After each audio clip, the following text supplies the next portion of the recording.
Punchline. Oh, another episode of Fighting for the Punchline. Let's just get started. It's a quick episode for today, Labor Day weekend.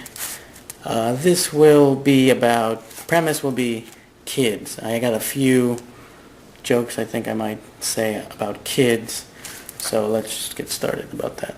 Kids have been talked about a lot by Louis C.K. in his stand-up, and a lot of hilarious things come from that. This is another offshoot of that. I mean, this is kind of derivative of that.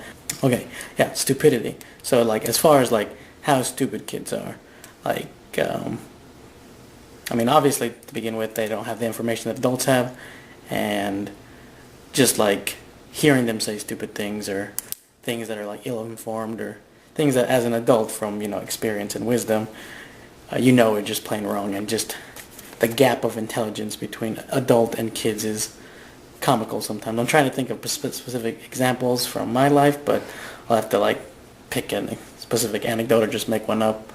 Like, if you've ever talked to somebody who's just dumber than you, or just doesn't have the knowledge, if you talk about, like, let's say Greek architecture and somebody doesn't know that, then they're going to sound stupid if they even try to talk about that kind of stuff.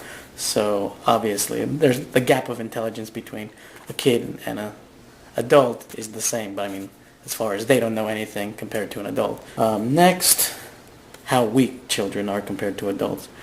Louis C.K. did a joke about how when he first had his baby daughter in his hands, he felt like a man because he felt like he could just crush it. He could just crush his baby in his hand because he never felt that before, that power. Just being a bigger adult in size compared to, like, a little kid is just overwhelming, and just, like, a push will, like, literally, like, send them flying. Used to play with my nephews and nieces, like, pillow fights and all this kind of stuff, and, like, smack that you would do with, like, an equal-aged brother or something like that.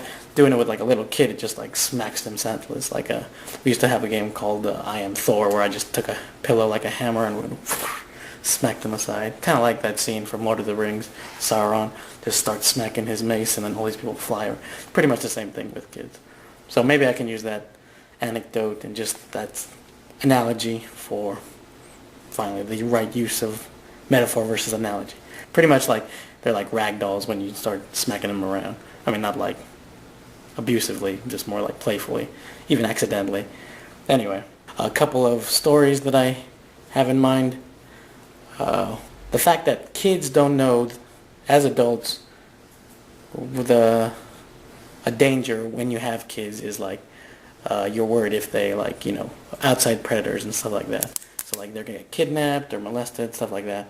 So if kids knew that adults had this fear, not just fear, but, like, when people find, like, a predator and that kind of thing, they vilify them and, ostracize them, but not just that, just, like, pretty much destroy their whole lives, if it's true. But if it's not true, it does the same thing, whether it's true or not.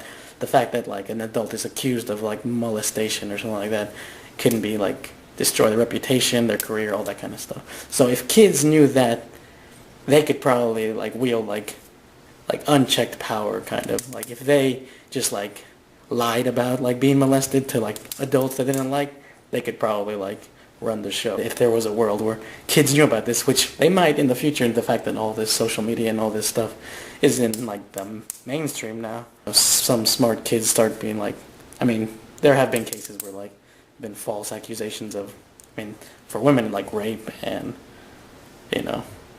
for kids, molestation. But, so, if that was unchecked, it could be bad for adults. When my older sister was a kid, she was, like, in a bouncy castle. And I guess the bouncy castle deflated, and, like, all the kids were in it, and, like, it collapsed on the kids. And then my dad went to go get my older sister when she's a kid, so he went to go get her out of the, out of the deflated castle.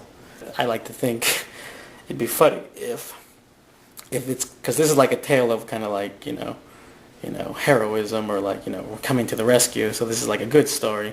But it'd be funny if, like, the side note I say on stage will be like, before you start congratulating him or, thinking that he's a hero, he had to wade through all the other little kids just to get to my sister. So like, let's say he grabs a kid and he's like, not mine, throws it away, not mine, throws it away, and then goes to my sister and then rescues her only.